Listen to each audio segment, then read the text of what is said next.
এবারে মরহুম মেজর ফরিদের স্মৃতিচারণ শুনব প্রাক্তন সেনাপ্রধান জেনারেল ইকবাল করিম ভূঁইয়ার কাছ থেকে।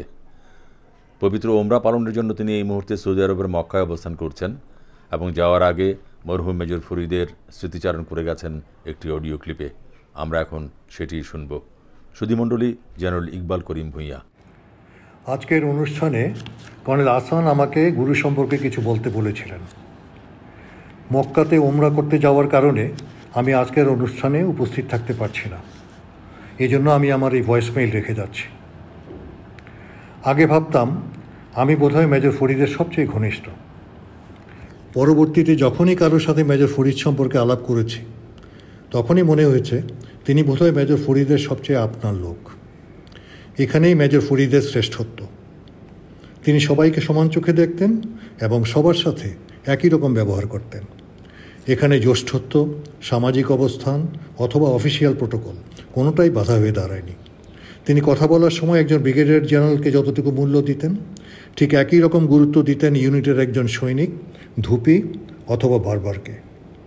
তার এই সংবেদনশীল মনের কারণে তিনি সবার প্রিয় পাত্র ছিলেন। কিছুদিন আগে আমি ওনার কবর জিয়ারত করতে গিয়ে দেখি বেশ কিছু সাধারণ অল্প বয়সী ছেলে দাঁড়িয়ে ওনার কবর জিয়ারত করছে। তাদের পরিচয় জিজ্ঞাসা করলে তারা বলে যে বিভিন্ন সময় তারা মেজর ফরিদের সাথে কাজ করেছে। তাদের কাছে হয়তো মেজর ফরিদ সম্পর্কে অনুভূতি প্রকাশ করার জন্য কোনো সোশ্যাল মিডিয়া প্ল্যাটফর্ম নেই, কিন্তু তারা তাদের অন্তরের অন্তঃস্থল থেকে এই ব্যক্তিটির প্রতি শ্রদ্ধা জানানোর পথ এভাবেই বেছে নিয়েছে। মেজর ফরিদের সাথে আমার প্রথম পরিচয় রংপুরে। অন্যান্য অনেকের মতো আমিও অবসর সময়ে ওনার রুমে যেতাম গল্প করার জন্য। সে থেকেই ঘনিষ্ঠতা। মাঝে মাঝে ডিনার শেষে ওনার মোটরসাইকেলের পিছনে চড়ে রংপুর শহরে চলে যেতাম পান খাওয়ার জন্য। ডিনারের পর পান খাওয়া ছিল ওনার একটা চিরাচরিত অভ্যাস। পরবর্তীতে পা ভেঙে আমি যখন রংপুর সিএমএইচে ভর্তি হই, তিনিও তখন ব্লাড প্রেশারজনিত রোগের কারণে সেখানে ভর্তি। সিএমএইচের একই কক্ষে অবস্থানের কারণে আমাদের গল্পগুজবের পাশাপাশি বিভিন্ন বিষয় নিয়েও আলোচনা হতো। মূলত তিনিই ছিলেন বক্তা আর আমি শ্রোতা। সেই প্রথম আমি তার জ্ঞানের ব্যক্তি ও পরিসর দেখে বিস্মিত হই। গুরুর সাথে আমার সম্পর্ক আরও ঘনীভূত হয় যখন আমি সেনা সদরে আসি এবং তিনি আর্মি সিকিউরিটি ইউনিটে টুয়াইসি হিসাবে যোগ দেন। সদ্য নির্মিত এইচকিউ অফিসার্স মেসের 3 নম্বর রুমে থাকতাম আমি, আর 6 নম্বর রুমে থাকতেন মেজর ফরিদ। অফিস শেষ করে লাঞ্চ সেরে আমি সরাসরি চলে আসতাম মেজর ফরিদের রুমে।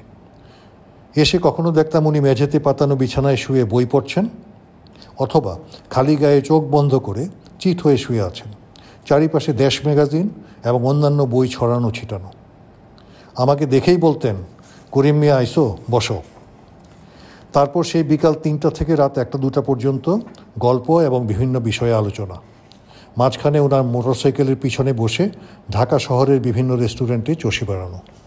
পুরাতন ঢাকা, নতুন ঢাকা কোনোটাই এ থেকে বাদ যায়নি। কখনো কখনো স্টেশন লাইব্রেরি, নিউ মার্কেটের বইয়ের দোকান এবং স্টেডিয়ামের হাক্কানি পাবলিশার্সে চলে যেতাম। সবাই ওনাকে চিনতেন এবং যাওয়ার পরপরই নতুন যে সমস্ত বই এসেছে তা ওনার সামনে উপস্থাপন করতেন। নিউ মার্কেটের জিনাত বুক স্টোর মালিকের সাথে ওনার ভালো সম্পর্ক ছিল, যার মাধ্যমে তিনি ভারত থেকে বিভিন্ন বই আনাতেন।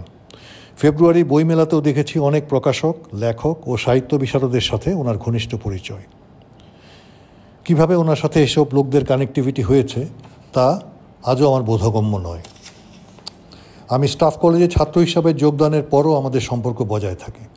আমি তখনও ব্যাচেলর অফিসার্স কোয়ার্টারের অধিবাসী। উনি ছুটির দিনে মোটরসাইকেল নিয়ে আসতেন আর আমি ওনার পিছনে চড়ে চলে যেতাম কোনো রেস্টুরেন্টে, লাইব্রেরিতে অথবা বুকশপে। স্টাফ কোর্সের সময় আমার বিভিন্ন বইয়ের দরকার পড়ত। উনি সেগুলো সেন্ট্রাল লাইব্রেরি বা অন্য কোথাও থেকে খুঁজে আমাকে সাহায্য করতেন। এরপর আমরা দুজন দুদিকে ছিটকে পড়ি। বিয়ের পর সম্পর্ক আরও বিচ্ছিন্ন হয়ে যায়। তবুও যে মাঝে মাঝে হঠাৎ দেখা হয়নি বা টেলিফোনে কথা হয়নি তা নয়, তবে সেগুলো ছিল খুবই অল্প সময়ের জন্য। মৃত্যুর মাসখানেক আগে তিনি আমার অফিসে এসেছিলেন। আমি আমার বেশ কয়েকটি লেখা ওনাকে পড়তে দিয়েছিলাম। উনি ওনার স্বভাবসিদ্ধ ভঙ্গিতে লেখাগুলোর মূল্যায়ন করেছিলেন এবং এগুলোকে আরও ভালো করার জন্য নিজের মতামত দিয়েছিলেন। মেজর ফরিদের রসবোধ ছিল প্রখর।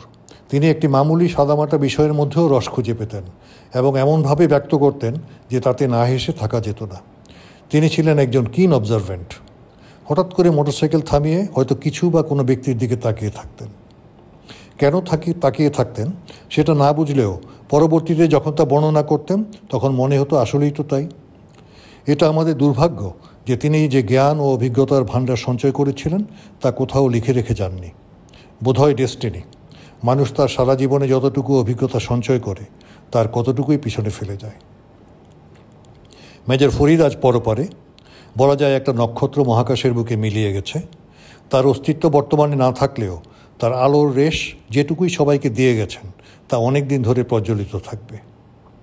আল্লাহ তাআলা ওনাকে বেহেশত নসিব করুন, আমিন।